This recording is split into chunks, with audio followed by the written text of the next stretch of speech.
لە کۆتا یاری کۆتا هەفتەی قۆناغی یەکەمی خولی نایەبی کوردستان پێشمەرگە هەولێر میوانداری گازی باکووری کرد. ئەم یاریە ماوەی 24 کاتژمێر دواکەوت لە کاتی خۆی بەهۆی بوونی بەفرێکی زۆر لە یاریگاکە. یاریەکە دەستپێکێکی خێرای هەبوو. محەممەد سامی لە خولەکی حەفت گۆڵی یەکەمی پێشمەرگەی هەولێری تۆمار کرد.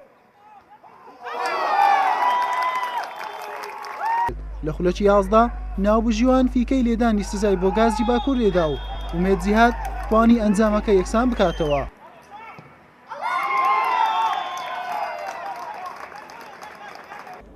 لە نیوەی دووەم پێشمەرگەی هەولێر شۆڕشی ئەنجامدا بەرامبەر شین پۆشەکانی میوانی. عومەر سەدام لە خولەکی 57 توانی گۆڵی دووەم و پێشکەوتنی تۆمار بکات. ناڕەزایی یاریزانانی گازی باکوور لەم گۆڵە کە بە گوتەی ئەوان ئۆفساید بوو بووە هۆی ئەوەی ناوبژیوان کارتی سوور بە یاریزانی یەدەک ئەحمەد محەممەد بدات. دواتریش پەیوەند مامەند دوای ئەوەی کارتی زەردی دووەمی بەڕووبەرز کرایەوە. لەگەڵ ئەوەی گازی باکوور بەدە یاریزانەوە یاری دەکرد بەڵام چەند هەوڵێکی هەبوو بۆ یەکسانکردنەوەی ئەنجامی یاریەکە. سەیف جەمیلیش وەک پیشەی هەمیشەیی ڕێگری لە هەمیان کرد.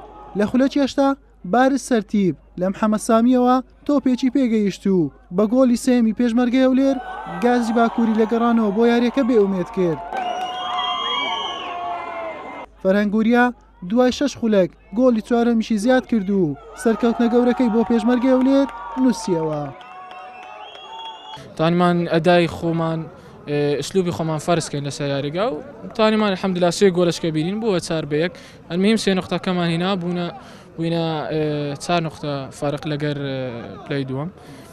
الحەمدولیلا یاریزانەکان هەموو ئەدایەکی زۆر باشیان کرد.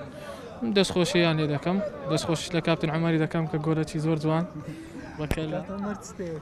کاتسێن دەستان خۆش بی الحەمدولیلا خوا بەزیاد بی ئەو سێ نقطەمان هینا زیاترش لە ترتیب یەکەم لە دووەم و سێم دوور بوون الحەمدولیلا بەتوانی لاعبەکان و ستاف تدریبی ئەوانەی سپاسیان دەکەم کە کاپتن سەمیر و بەکر و کاپتن کەیفی سپاس لە هەموو ئەوانەی هاتیان تەشجیعمە دەکەن کە لاعبەکان و کە برادەرەکان و کامل لاعبەکان و سپاسی لە کاپتن بارزیش دەکەم. والله ئێمە بیدایە سوپاسی یانەی پێشمەرگاکەین فەرێقێکی تیپێکی زۆر باشن. ئێمە هاتبووین دۆنێ بۆ یاری لەبەر جەوەکە و بەفرەکان نەماتوانی یاری بکەین. گەڕاینەوە لە شاری دوور شاری خۆمان بمێنین. سواس بۆخوا ئینشاڵڵا بتوانین لە مەرحەلەی دووەم نەتیجەیە باش بۆ یانەکەمان بێنین. بەمەنجامە یانەی پێشمەرگەی هەولێر بە کۆکردنەوەی 26 خاڵ و بە جیاوازی 4 خاڵ لەگەڵ ڕکابەرەکانی بۆ پاڵەوانی قۆناغی یەکەم. پێشمەرگەی هەولێر بەم سەرکەوتنە گەورەی لە نێو یاریگای خۆی تۆماری کرد لە یاریەکە ئەمڕۆ بەرامبەر گازی باکوور. جگەلەوەی پاڵەوان بوونی خۆی سەلمان لە قۆناغی یەکەم بە ئاسوودەیەکی زۆریشەوە ئامادەکاری بۆ قۆناغی دووەم دەکات تاوەکو لە ڕکابەرەکانی زیاتر دوورکەوێتەوە. حوسێن محەممەد کەناڵی پێیان پیرمام.